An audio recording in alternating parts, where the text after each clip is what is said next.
日本は今、8月3日、夏です。はい。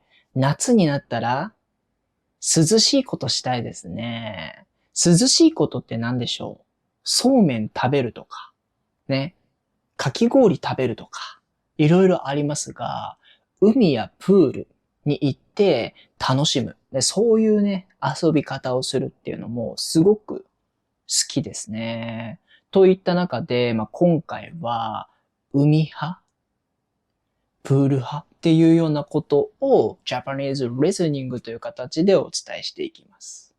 この動画を見ることによって日本語の表現方法を学びながら日本の海やプールについて学ぶことができますので、ぜひ最後まで見ていただけると嬉しいです。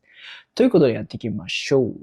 はい。というわけで、まずね、はじめに日本の海について学んでみましょう。日本というのは島国です。島国というのは自分の国の周りが全部海なところ、海である国のことを島国と言います。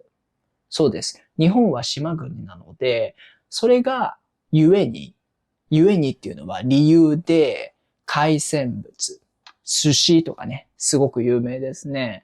っていうのが、理由だったりするんですけども、なので、たくさん海の場所があるわけですね。だから、海水浴場と呼ばれる海で遊ぶことができる場所もたくさんあります。僕は今、東京に住んでいるんですけど、近くの海水浴場、例えば江ノ島とかね、そういった、海で遊ぶことができる場所っていうのも結構たくさんあります。ただ、安全っていうのはセーフティーですね。安全に海で遊べる期間っていうのは決まっていて、それはですね、海開きと呼ばれる遊んでいいですよと決められている期間が決まっています。大体は夏の間、7月から8月、9月、そのぐらいの間でしか安全に、プールで遊ぶことはできない。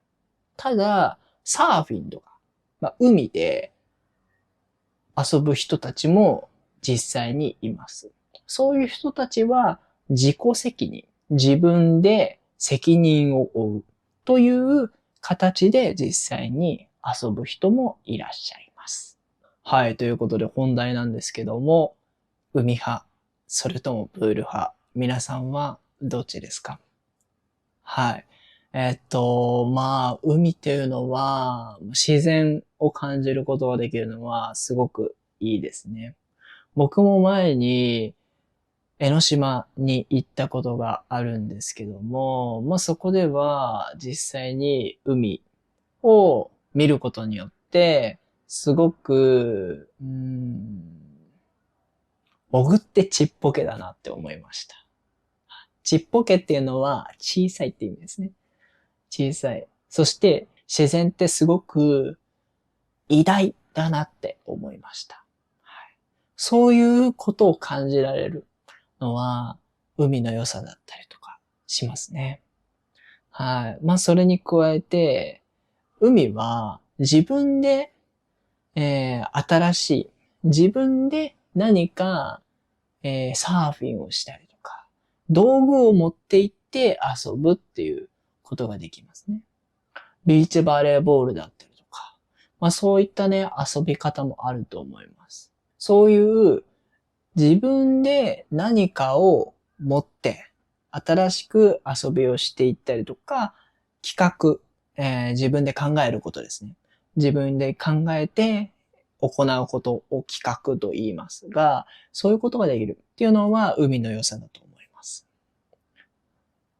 それに加えて、プールの良さですが、プールっていうのは、わざわざ海に行かなくても、実際に、遊ぶことができる場所ですね。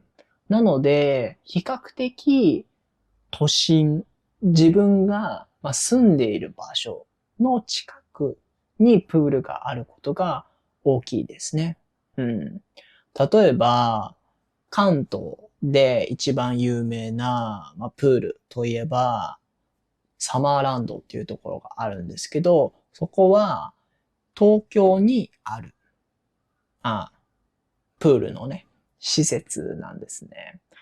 っていうのは、わざわざ海に行くのが遠かったりするときに、近くにプールがあったりとか、市民プールといって、市が運営しているプールもあったりするんですけど、そういった、近くにあるというのもメリットだと思います。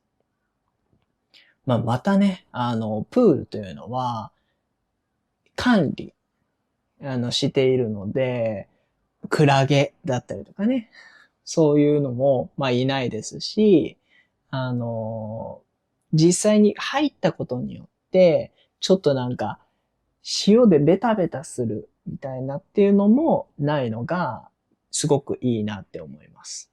そう。すごく、入りやすいし、用意されたアトラクションとかありますね。その、遊ぶ方法みたいなのもたくさん用意されているので、そういった、決められた中で、遊ぶことができるっていうのも、プールの良さだと思います。はい。というわけで今回は海派、それともプール派というお話をさせていただきました。はい。皆さんはどっちですか？ぜひね、教えていただけると嬉しいです。はい。ということで本日の動画は以上です。また次の動画でお会いしましょう。またね。バイバイ。